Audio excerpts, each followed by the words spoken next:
local hotel there in Birmingham, and in having this fundraiser there, one of the local mining officials asked me if he could bring his brother-in-law with him. And I says, well, sure, you have no problem. Bring your brother-in-law, because I'm looking at this as another $250 that's going to help me on my campaign re-election. This local person that he was going to bring, this brother-in-law, was the FBI agent. And this FBI agent was at the fundraiser, monitoring everything that was said and everything that was done. So this is the way these people work. You know, the telephone in my office was bugged at my school. The telephone in my office in the Capitol was bugged. The telephone at my home was bugged. I want you to know that I don't know exactly what happened, and one of the officials asked me, said, well, Pat, what in the world did you do? And I'm still trying to find out, what did I do to cause and to warrant this kind of thing happening? But the one thing I do know, it was all about a bill. And the only way that the federal government had any authority was that they used the word interstate commerce. If the bill had come out of committee and if the bill had passed, then it would have been federal. But the bill never came out of committee. The bill was never passed. So there was no reason the federal government had anything to do with this particular bill. It was a state issue. But they used interstate commerce based on the fact of what would have taken place if the bill had passed. The bill was called Buy Alabama Coal. Coal is one of the greatest natural resources that we have in our state. And we were trying to get more coal miners working in our state because you had a lot of coal miners that were laid off. And certainly, you know, it was the coal miners versus the local utility company there in my city. And based on that, my time is up, based on the fact of that, we just had several problems coming out of the fact that you wanted to keep the coal miners working and the utility companies wanted to buy foreign coal. So that's where the problem began. But to make a long story short, there's a long fight, there's a long struggle. I was convicted. I was convicted on 4 counts. The other 4 counts we were acquitted of. There was 1 black on the jury. Out of the 14, even with the 2 alternates, there was 1 black on the jury. I was convicted of 6.5 years with no parole. However, you know, when these things first happen to you, you lose weight, you cry, you worry, you do all of those things. But then after a while, the Lord says, you have to work. You have to get up and do what it takes, whatever is necessary. So at this point, this is what we're doing. Okay, thank you very much.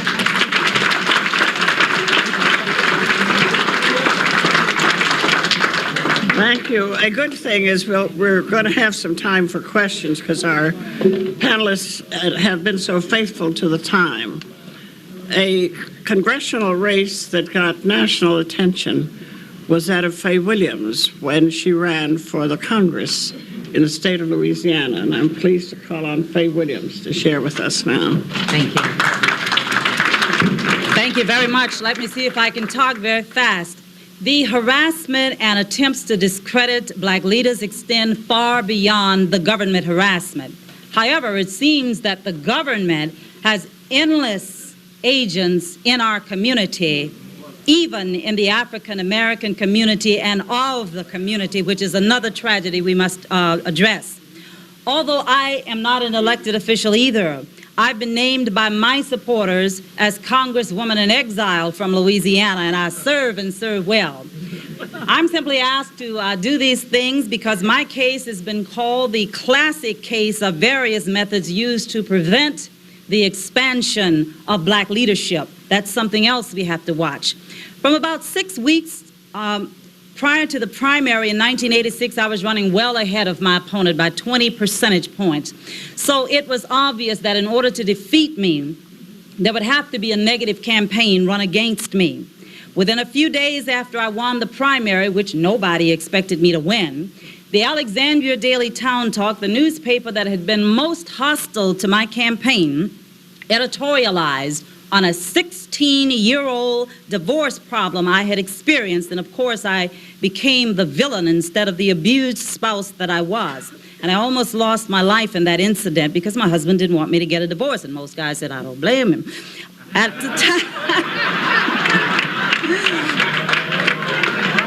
the time of the tragedy, I was typing a newspaper release regarding the question that the whole country was asking: is Angela Davis being framed?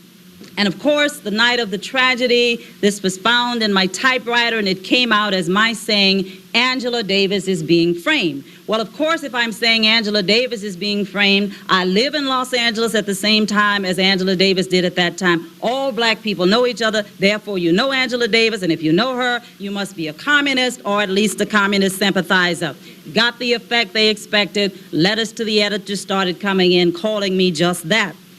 Again, I'm running 20 points ahead of my opponent on the eve of the 1986 general election, and we had to take a helicopter in order to get around to the district, which consists of 300 little towns, and it's a massive district. As we were approaching our last stop, we were met by a full show of military readiness, ordered to land at England Air Force Base. We were surrounded by 30 or 40 guns, armored personnel carriers, you name it.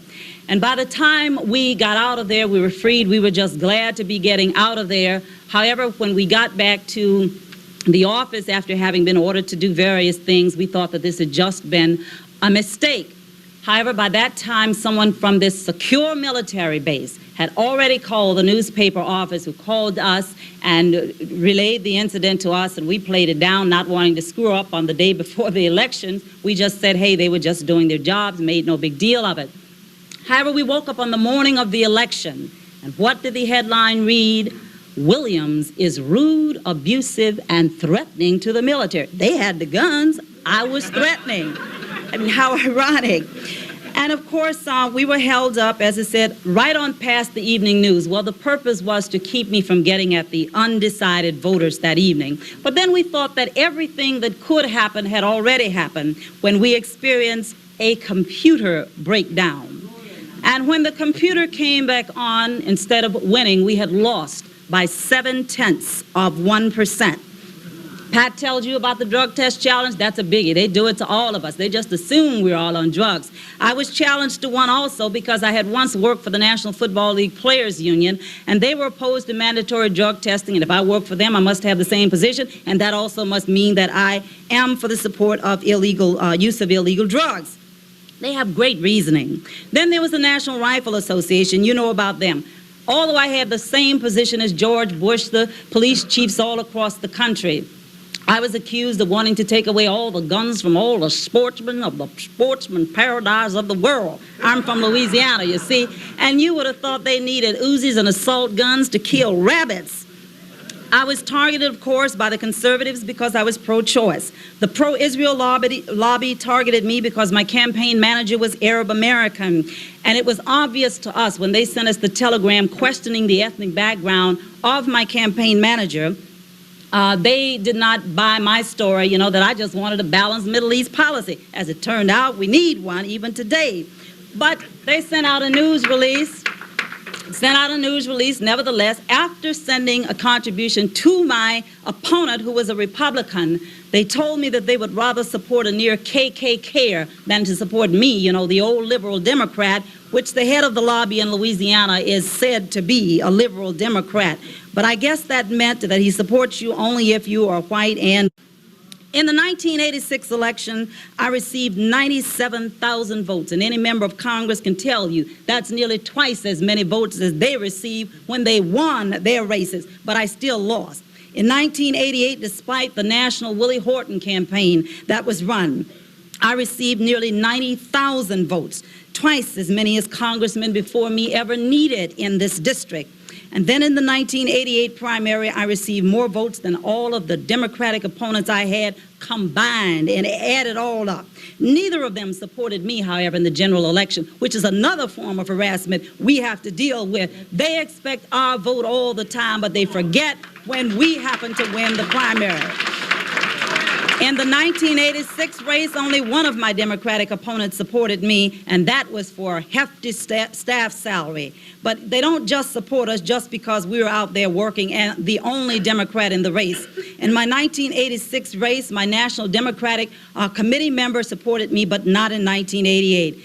In wrapping up, let me just say, even though I came out of the two races with a $100,000 campaign debt, as many of these other people around here have done, with no job, and experienced the deaths in rapid succession of my father, of my sister, my grandmother, my aunt, my cousin, and even my high school sweetheart within just a matter of weeks, I want you to know that I still feel blessed when I hear the frequent horror stories from all across this country of families that are being destroyed. Because in spite of all the efforts to discredit me, my brothers and sisters, all the threats on my life during that campaign, the various dangers which required me to travel with armed guards, and the great burden of still having to carry both the personal and the campaign debts which I experienced at that time, I'm not sorry about challenging a system that's inherently unfair to African Americans, and we must come together and do things about it. It is unfair even when there is no allegation, in my case, of criminal activity. Harassment comes in numerous ways.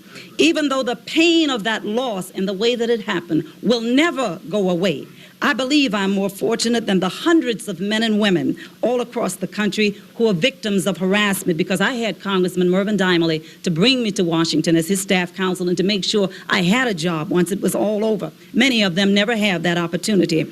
And with the lone exception of men and women of Arab descent, I know of no other people who even come close to the kind of media treatment people of African descent get in this country just based upon their race. We must get involved in resolving the problem of harassment. We must close ranks around our leaders, my brothers and sisters, or when they come in the morning, there may be no one left to be involved in our community. I thank you and God bless you. Thank you.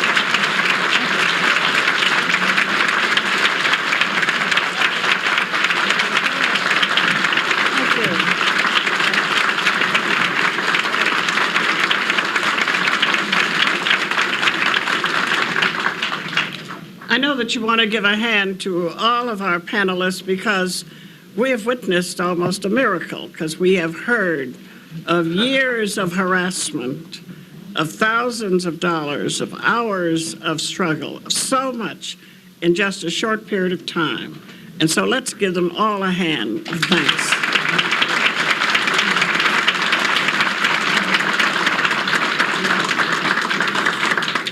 I'm pleased to present a person who will give us a statement of commitment, who has done a tremendous job, and I'm honored to have worked with her through the years in the YWCA, where she's worked against racism. She's the executive director of the Detroit NAACP, and Joanne Watson is going to share with us a statement of commitment, after which we will open the floor for our discussion.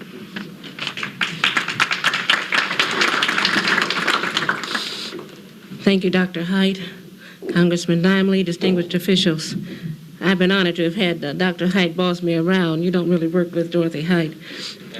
She's the only person who can tell everybody what to do, and you have to like it. It's important, of course, that we acknowledge the fact that the individuals who have planned and executed this historic occasion are not going to stop here. The National Interreligious Commission on Civil Rights, the National Commission on Racial Justice from the National Council of Churches, Congressman Dimely, Senator Clarence Mitchell, and the Clarence Mitchell Memorial Fund, all of the entities who have been involved in the planning of all of the hearings, this is one in a series, of course are going to continue to take the message around the country. Of course, they won't have enough money. They won't have enough hours. And of course, they're going to be working with tremendous sacrifice and against tremendous odds. Their commitment is clear because they have come here and laid out their lives for us. And it's not entertainment. This is raw, real racism. The piece that's important for us to look at from within is what is our commitment, those of us who are bearing witnesses, I say, to the harassment that has African Americans around the country in a stranglehold. Our commitment must be to stand collectively, unitedly, and from a position of strength. Our commitment must be steeped and nurtured from a position of power, with self-validation, not letting others determine who is worthy to serve us. Who can determine that but us? We must move beyond the struggle to control. You know, in the NAACP, we often talk about the struggle, and the struggle continues. Well, I don't want my children to still be talking about struggling 10 or even 20 years from now. We need to own, we must have power, we must control where we're going, and we cannot control it as long as we react and allow others to shape our destinies. We must validate our officials, validate our families, validate our communities, validate ourselves by not always responding. The destructive pattern of harassment is a clear and present danger to the African American community, and I submit it's a clear and present danger to all of America. This is not a black issue. This is an American issue. It's a constitutional issue, a civil rights issue. The very fabric of what we consider all that is good about America is within the core of this issue. If we embrace our colleagues, all of our colleagues, and it has been so well said that it is not just them, it is all of us. For every congressperson who's been harassed, I can tell you about a school board member. For every senator who has been annihilated, we can talk about a ward commissioner. It is universal. The universal nature of harassment, and from all that I've heard over the past year, I honestly believe every single person who ever gets their name in any paper, whoever stands up in any meeting, who calls anybody racist,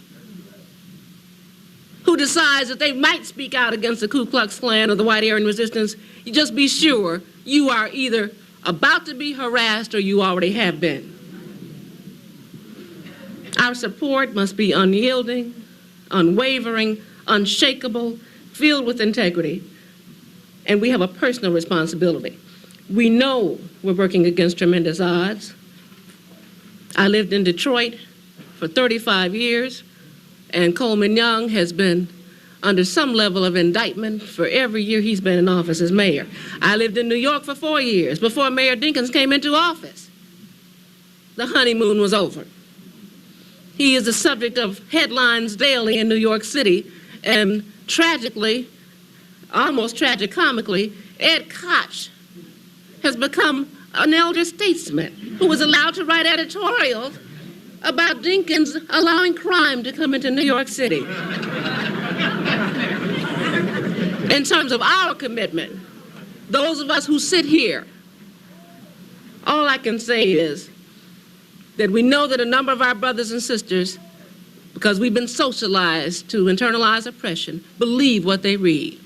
They've been socialized to accept what they've heard, to internalize the commentary. For those of us who know better, like people in this room, the hottest places in hell are reserved for those of us who know better and do nothing.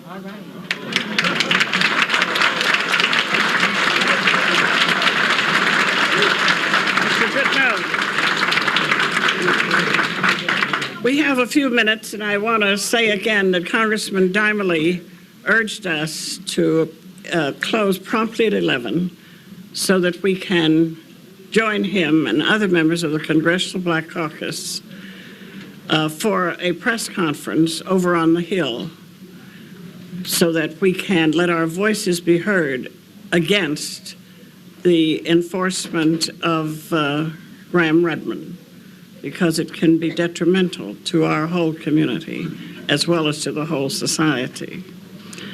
Before I do that, I want to acknowledge the presence of, he's been referred to several times, and Congressman Dimely mentioned him, Mr. George Brown, former Lieutenant Governor of Colorado. And the Reverend Tyrone Pitts, who is General Secretary of the Progressive National Baptist Convention.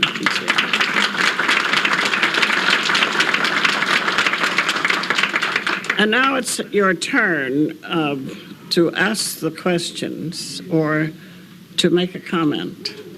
And if you'll just tell us who you are. Yes. I'm Dr. Barfield with the National Baptist Convention. Yes, indeed. They didn't hear you. I'll need a microphone.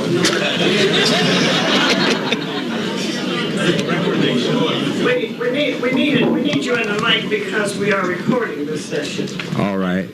I'm Dr. Barfield with the National Baptist Convention. And after hearing all these statements this morning, I think we need to get a fund started to reimburse these people for all these legal expenses and harassment and all that.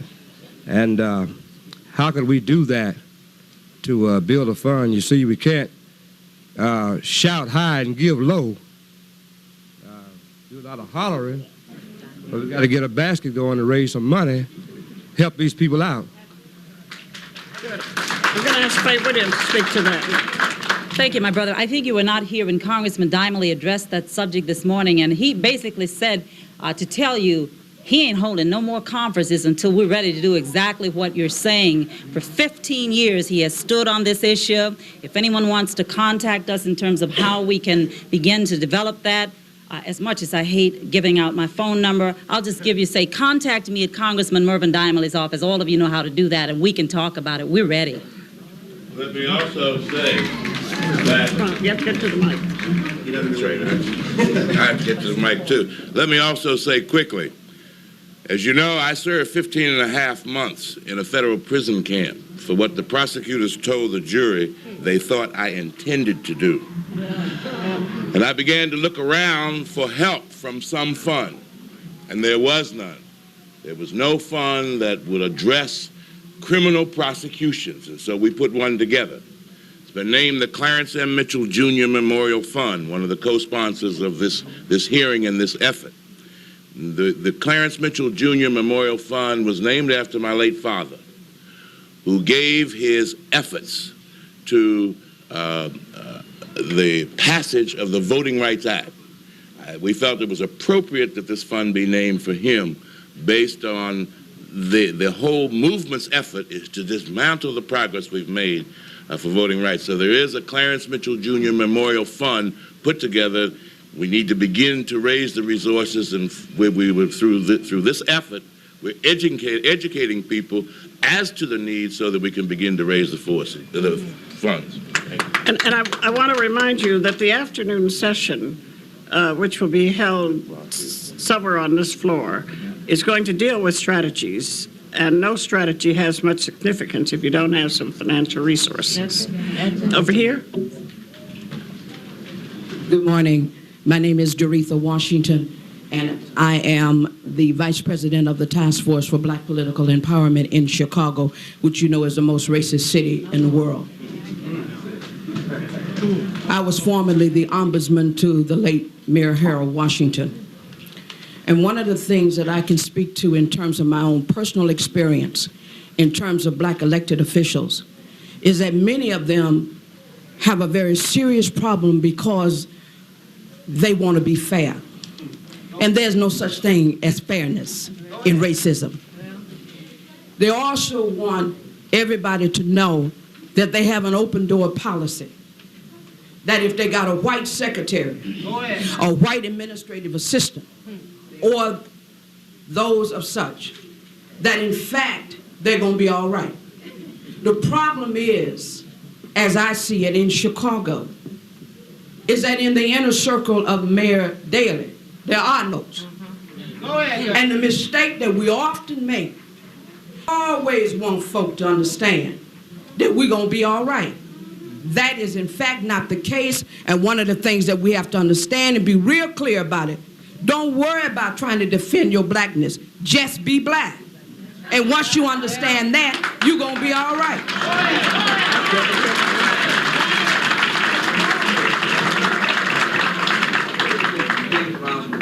Commercial PL Scripps Howard News Service. This morning, coincidentally, Congressman Harold Ford of Memphis is in federal court, and with his attorneys fighting an attempt by the prosecutors to move his second trial out of the city of Memphis. I wonder if anyone would care to address the question of change of venue and whether you believe that it is the fairness of moving those trials out of a city or something.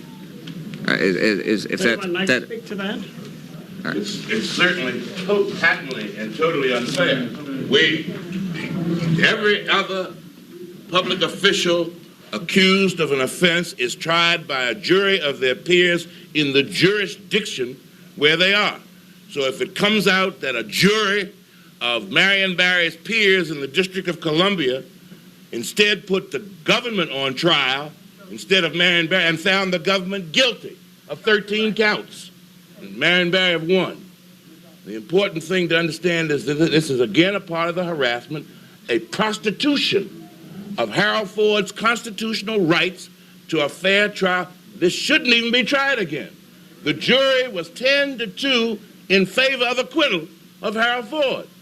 And they're going to try him again to break him financially and to try to break his spirit. And we need to let him know we surround you, Brother Harold Ford. We surround you, Brother Floyd Flake, and all of our other officials who have come under fire, and we're ready to march with you. Thank you. Over here. Good morning. I'm Joe Delpit from Baton Rouge, Louisiana. And I can clearly tell you that in Louisiana, we aren't having too many happy days as black elected officials. Throughout the state, we have been harassed for some time. I find it quite interesting that just listening to some of the testimony from the panelists here today of how some of the same types of coincidences just happen to happen around the same time periods. Dick Arrington talked about 1985. Clay talked about the time period what he was talking about.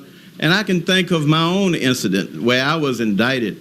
Didn't even know about it until I heard it on the highway coming from one of my business trips about 50 miles away. Didn't even know what for. A public official for nearly 20 years and didn't even have the courtesy to call me and say, look, we want to talk to you about an allegation of what we think of something is going on. I heard of the indictment that way.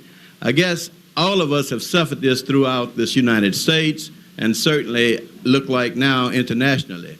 But I'm wondering what if there is any specific one fund, that's one question, that we could start contributing to now.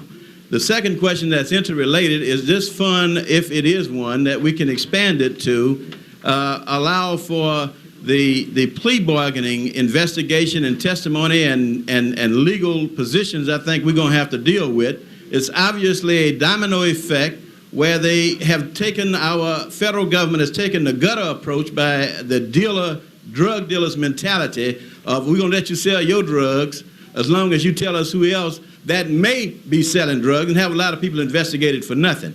Is there any type of legal position we could deal with this so-called plea bargaining and the domino effect of testifying against people?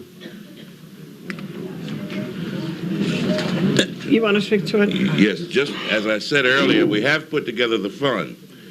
We were denied the tax-exempt status by the IRS, understandably so. They're not going to help us get the resources to fight them. But it's important for you to know that the National Council of Churches, through the leadership of Tyrone Pitts and Kenyon Burke, I'm sorry, some other things that happened at the same time. Kenyon Burke and Tyrone Pitts have arranged to have what's called a Mitchell Justice Fund in the National Council of Churches. So we will get with you. We're still trying to fight to get that taxes. In the meantime, we do have a vehicle through the National Council of Churches, which has been tremendous in helping us to get this off the ground. Thank you. Over here. Pelton, California. It's kind of a sad day when I'm reluctant to identify myself, even though I'm not an elected official, because I don't know if I'm going to be next. But my question is this: has anyone ever considered a countersuit against the government and other agencies for harassment and defamation of character for, let's say, $50 million or $100 million to get their attention? Mayor Arrington. I want to take this occasion to quickly speak to several things. Yes, in Alabama, we organized what's called the Alabama Black Elected and Appointed Officials Legal Defense Fund. We have been using some of those funds, of course, to support some 6 or 7 black legislators who have already been tried in Alabama. I think out of the large number you'll see in my report that have been tried in Alabama, only one of every 5 had been have been found guilty or convicted. What we are trying to do, we have also hired an investigator, an attorney and some investigators. And you'll see the result of that in some of our reports, and that we have gone out and started our own investigation. Our hope is that we will be able to gather the kind of information that will allow some of us to bring the kind of charge you're talking about. Finally, let me just say this. We need to do all we can on the funds and so forth, but I want to point out that some other things we ought to be doing. It'll take me just a minute. I think we must expose this harassment. I think it has to be exposed wherever it comes up. It's got to be exposed.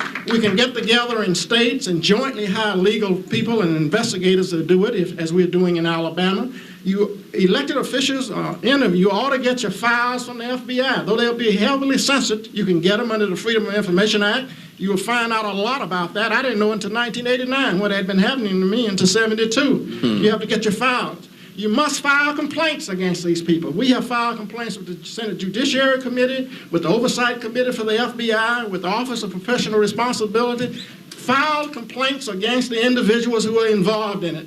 Make them be accountable for their action. Lastly, please don't let the media continue to do what the media have been doing to black elected officials. Make the media report fairly. Make them report fairly. Even if it means we have to organize at the local level, not only withdraw subscription, look at who advertises with them. Put some pickets around places who advertise, and we must make the media deal fairly with us.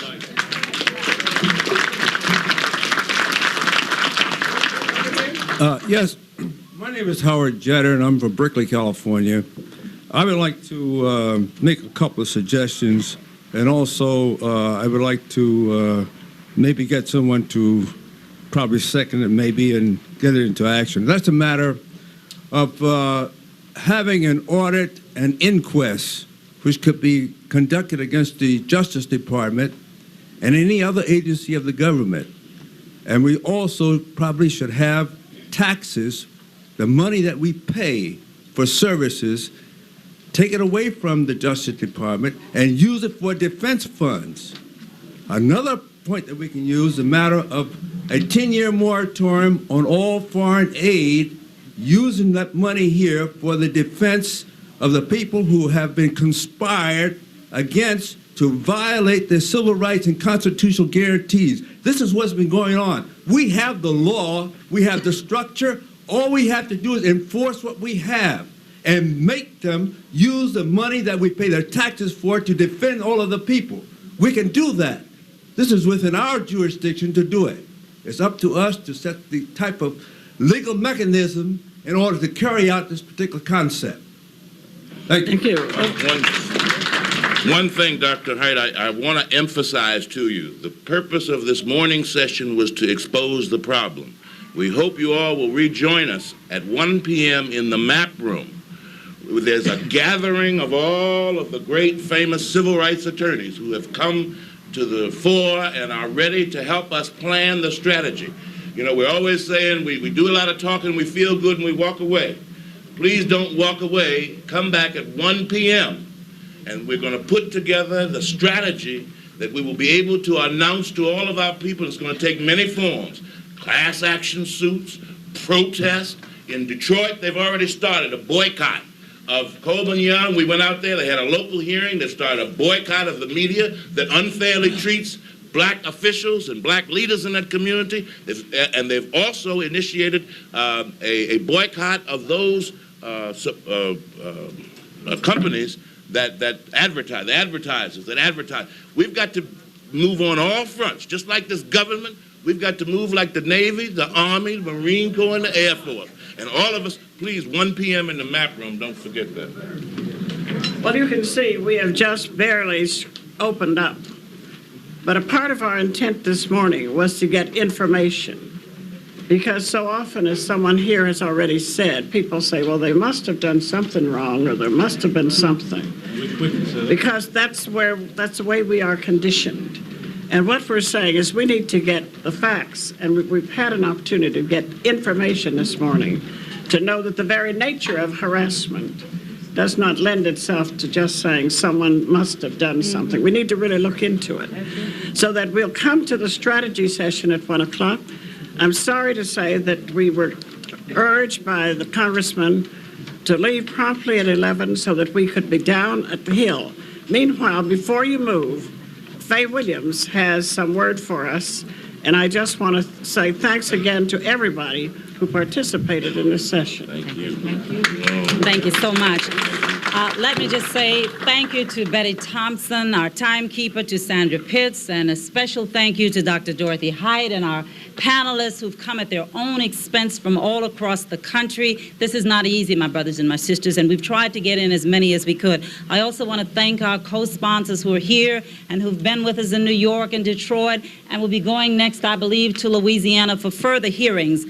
Congressman John Conyers has already responded to the resolution that you've heard about from the National Council of Churches to hold a congressional hearing. We look forward to the Government Operations Committee holding that hearing. We will take all of the testimony that we've collected all across the country, and we will share it with Congressman Conyers so that they won't have to start at ground zero. So we're already one up there.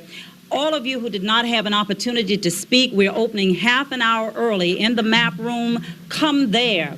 If you can't come there, we brought along our tape player. We want you to tell us your story. If you brought along written documentation, please give that to me before you leave. If you don't have it ready, mail it to me. My testimony, there are copies on the back as well as Congressman Dimley's, and our addresses are on there. But my brothers and sisters, as we close out, I want to say that we must organize, we must mobilize, but as the brother over here said, we must also capitalize, because we have to rid our country of this terrible assault on our leaders.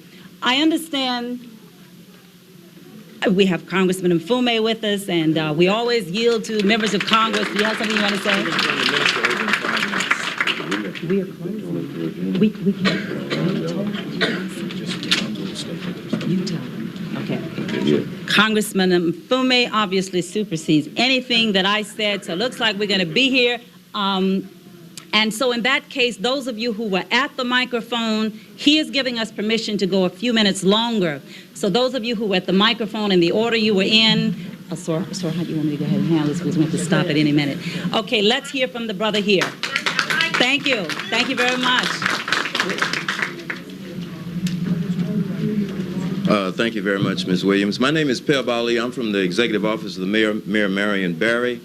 As I listened to the testimony this morning, I felt as if I was there, because I've been in the movement since the 60s, and some of the things that you talked about, like COINTELPRO, I've been involved with that, some things that we've been involved with, and I was very much involved with the mayor and what happened here in the city, and as soon as I went across the country on television, I got a call from some friends of mine in Chicago who knew some personal people with the FBI saying they were going to watch me, and immediately after that I got a letter from the IRS, which I haven't opened yet. But I just want to say, I work very close with Ms. Williams, and I think we need to have some follow-up on this. Those of you who are here, there's no sense in being afraid. They've got you targeted anyway. Let's go ahead and pledge what we're going to do. Someone, I think Mayor Arrington said, let's organize across the country. I hope when we leave here this weekend, when we leave this city, we'll know what we're going to do. We'll set up a connection. And the things that we're going to do, let's start doing it, and let's stop being afraid. We've got to stop now, because all of you are targeted. He's right. Heb Ali, my friend, is correct. We've got to stop now. We have a special guest with us. Ladies and gentlemen,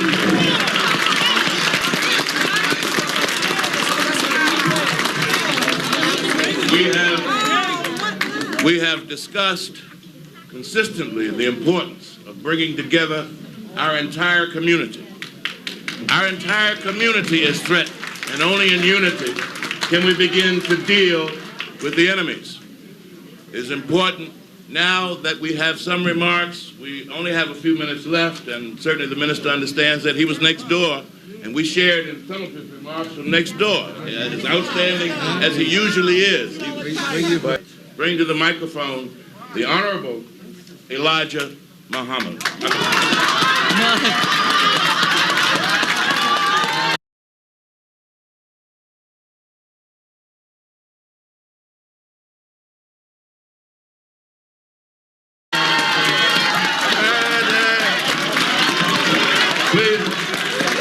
tired. And this is Daddy. Are they just gonna let him Let me tell you something. Back in 1963, when Louis Farrakhan, the Honorable Minister Louis Farrakhan, and certainly I know him well, he knows I know him well, when I went to Boston to speak for Ken Guscott of the NACP, now I'm talking 1964, he was the Imam of the Boston Mosque at that time. I had dinner in his home. We then, in those days, began to discuss the importance of our coming together. So certainly I do know who he is. It's not one of those, but too much is going on at the same time. And we are privileged to have the Honorable Minister Louis Farrakhan here with us. Please come.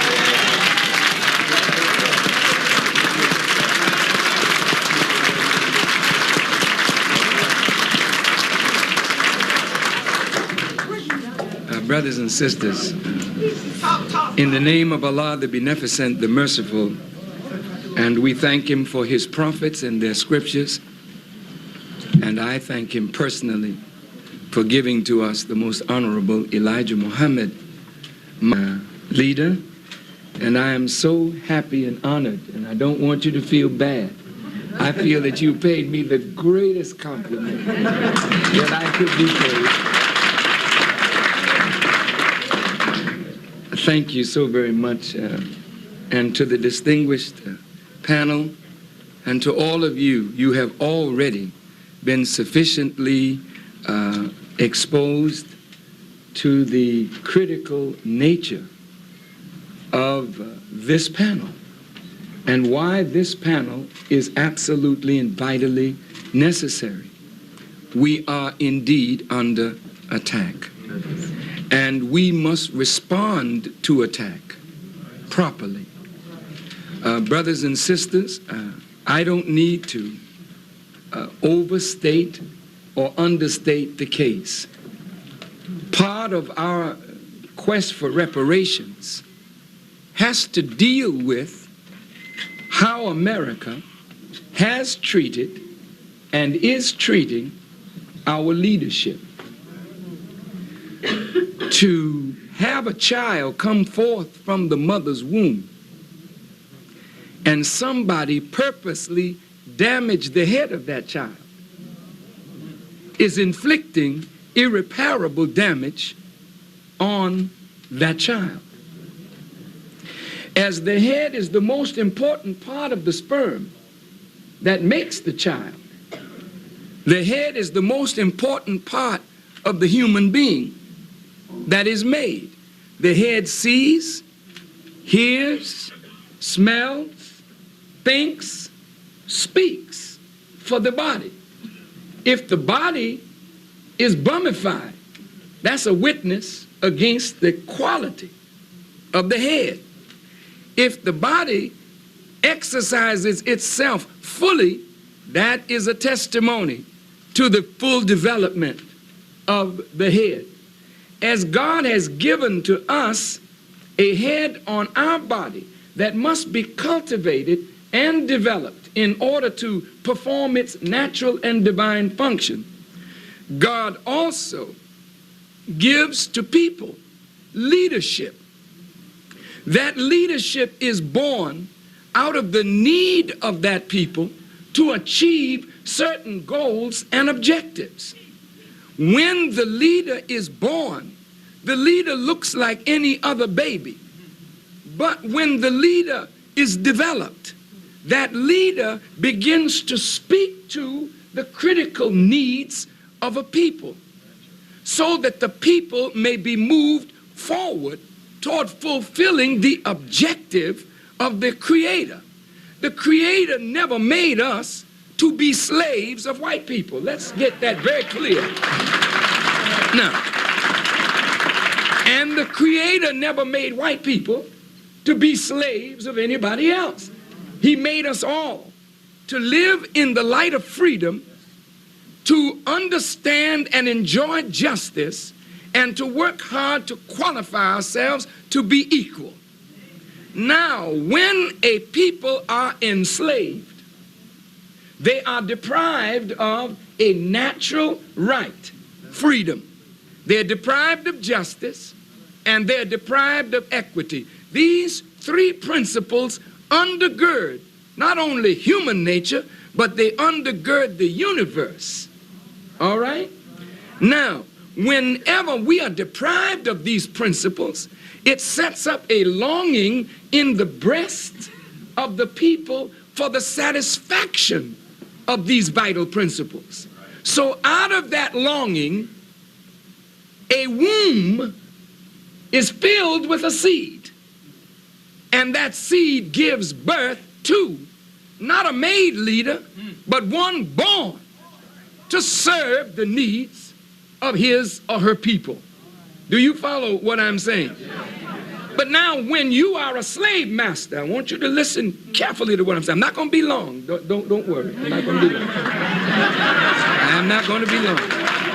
But I really want to thank you for allowing me and inviting me even to have an input into this. And I want to thank first Congressman Mfume for inviting me to the CBC weekend, and I want to thank the conveners of this panel for the privilege you have extended to me. Congressman Diamond, this is his panel? Thank him on behalf of Brother Farrakhan. Now let me get back and finish what I was saying. Now, whenever one is a slave master, the slave master understands the principle. So the slave master is always watching to see which of the slaves is demonstrating that quality of leadership. America set this thing up not for us to be equal citizens, but for us to be perpetual servants or slaves of a system that never was set up to give us freedom, justice, and equality. Hold on. Now, any of you who wish to take issue with me, I would be glad to deal with any scholar or scientist, and I know it won't take long to show you that exactly what I'm saying is the absolute truth. It's not just a truth, it is absolute. You can't do anything with it because it is the truth. The educational system is set up to cripple the minds of those who would lead. Are you listening? The religious system is set up to misdirect those who show spiritual leadership qualities. Did you hear me? The economic system is set up to crush economically those who have the will to lead, the strength to lead, but they'll make sure you never get the money to lead. The system of jurisprudence is the hanging tree for the leaders that show the earnest, sincere desire to lift the condition and quality of life of the race or the people. Now let's go to the Bible, Quran, and actual facts, and we can quit. Pharaoh was a slave master, but Pharaoh knew time was about to produce what? A leader. The leader, he didn't know his name. His name was Moses. But Pharaoh knew the principle. Pharaoh knew that the leader would be a man. Pharaoh then set up a law or rule to kill all the boy babies. Any resemblance is not a coincidence. To kill all the boy babies, so that when they would kill the boy babies, they would kill the leader that time said was ripe to lead. That leader was Moses. And so Moses had to be hidden from the evil plans of Pharaoh. Is that correct? But Pharaoh was watching. Look in the New Testament. Herod was watching. He knew it was time for the Messiah. They didn't want a Messiah to interfere with their political agenda. So they sent out a decree to kill all boy babies from 2 years old and under so that they could get the anointed what? Leader. Now in America, come bring it right home. America watches for talent talented ones of us who have a heart to see our people uplifted. At first, they will try to misdirect the talent. And by misdirecting, meaning you will develop the stature of a leader, but you will never develop the fruit of a true leader. You will have money, you'll live in a nice home, you'll be called leader, but you won't be leading people except into the net of the same one who has misdirected and captured you.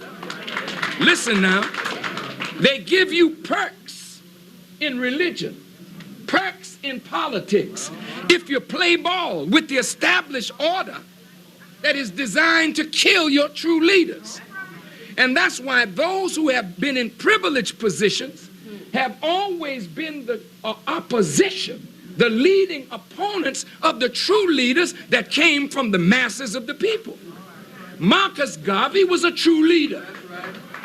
He came from the masses of the people, but he was opposed by the classes because the classes had been made to think they were the leaders. But they were only leading the people right back into the lap of the same slave master. Oh, brother and sister. Do you hear me? Now, brothers and sisters, move this right to a conclusion. When you see W.E.B. Du Bois, who was a brilliant thinker, ever growing, ever rising to higher heights of intellectual genius.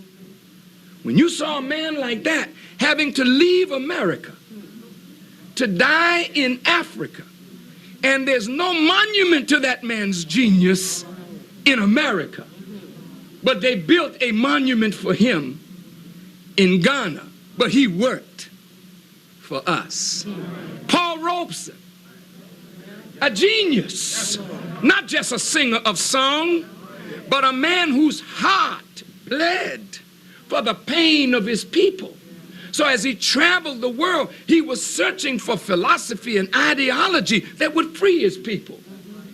And when they called him communist and lambasted him, that man was ruined. And he died in Philadelphia a little over 15 years ago, around 76, 14 years ago. He died dispirited, broken, because he lived for us. He fought for us, but he was destroyed by this system because they feared what his brilliance might ultimately bring to us. Now let's move on up from a man like Marcus Garvey and W.E.B. Du Bois to the civil rights movement. Here, this was leadership that wanted to see justice for us, but within the society, to mainstream us. But even that was considered dangerous. And the day after Dr. King in this city delivered his famous "I Have a Dream" speech, a letter was sent, a memo was sent to the head office of the FBI calling Dr. Martin Luther King Jr. the most dangerous Negro in America. What made him dangerous? He had influence. And if you start developing influence and then you are not going in the way that the slave master feels is beneficial to them, then they move on you. Now, you know the counterintelligence program of J. Edgar Hoover moved on all our leaders in the 60s, weakened all our organizations in the 60s. And as we got civil rights legislation and voting rights legislation passed, then we got now 24 members, or 25, is it? 24 members in the Congress, which is nothing. Don't get happy. We are happy over them. But if you compare the population of blacks to the population of Jews, Jews are less than 6 million. We are more than 30 million. The Jewish community has 27 congressmen and 7 senators. We don't have a senator, and we have 24 congressmen. And they are under constant pressure. So much so that many of our people who want to get in politics, they know now that they will be hounded, and many of them can't take the pressure, so they just back out of this thing. But I thank God that we've learned enough now to see that the system has seen that there's such pervasive knowledge, consciousness now, till they have to develop a pervasive net to catch black strength in leadership. And so these that spoke to you today, who know the suffering of black elected officials, understand why they're suffering. They're suffering because they demonstrate influence, they demonstrate a love for black, and they demonstrate an unwillingness to be controlled. And therefore the courts of America have been used successfully to hang our leaders, but they crucify them first. Crucifixion in the Bible is not a mistake. It is actually the plan of a government against the best leaders. You crucify them. You strip them naked, meaning take away their followers. How do you do that? You first have a trial, and you bring the accused before the courts, and you falsely accuse them. And because government has awesome power and influence, you frighten people to say things that they wouldn't ordinarily say to save their own backs. You'll find a Judas in the family. You'll find a Judas in the organization. You'll find somebody willing for 30 pieces of silver or the promise of elevation.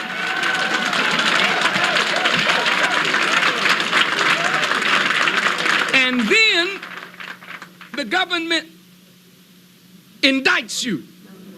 Indictment is nothing but a charge. But to black people who have been less than sophisticated in the past, the charge is like we're guilty. So your friends begin to fall away from you.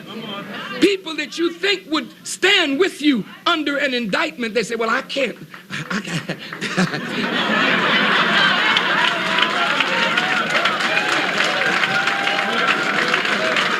The old dinner engagements, you don't get them anymore. The old friends that used to party with you, they don't invite you to the party anymore.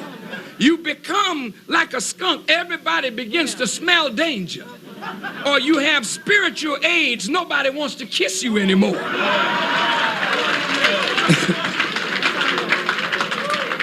That's stripping you through lies. Then they take you to Golgotha, but they make you carry your own cross. And when they get you to Golgotha, they nail your hands. They make your hands, your helpers, ineffective. They nail your feet so you can't move. They pierce you in your side. They put a crown of thorns on your head and let you hang there so that your friends see you hanging naked. They see you defecating on yourself, urinating on yourself, because there's no toilets on the cross. The people walk by and said, I thought you was something.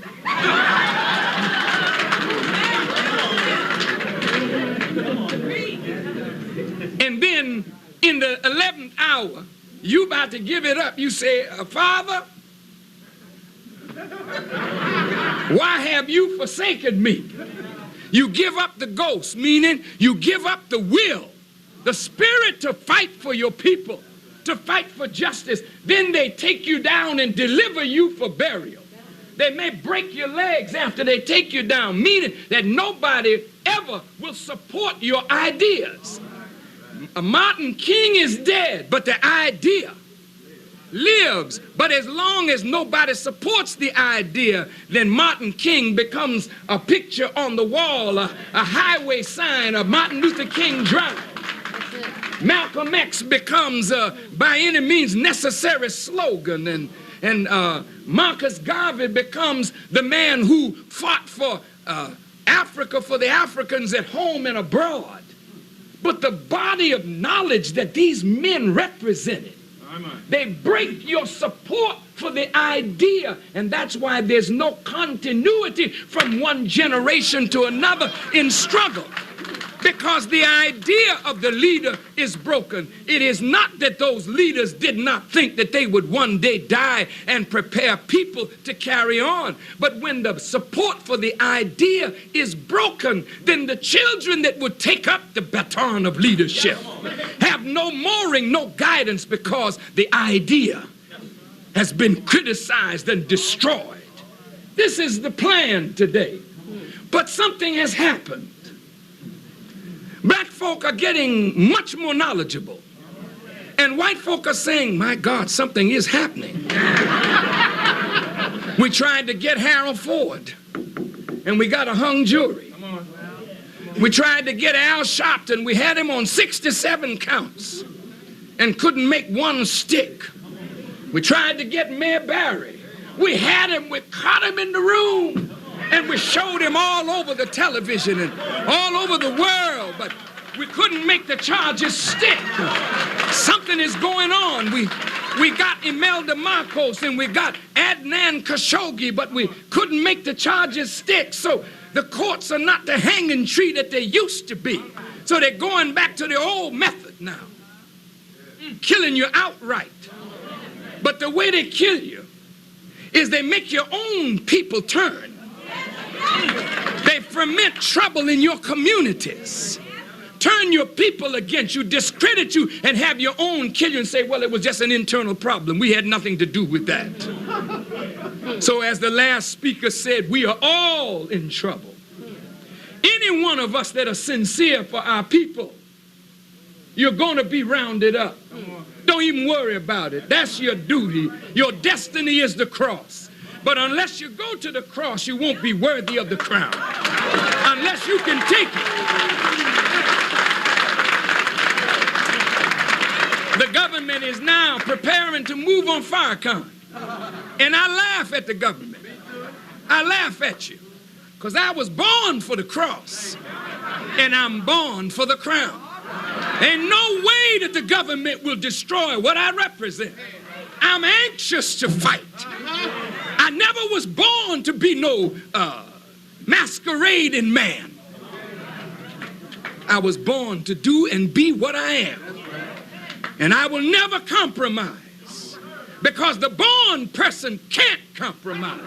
There ain't no compromise in a man born for his people. Because I remember when everybody will forget. I remember the cry of the slaves. I remember the horror of the Middle Passage. You may forget, but I can't. You may want to lay down with the enemy, but I can't. Not until justice rolled down the mountain like rivers. May God bless you as I greet you in peace. Assalamu alaikum.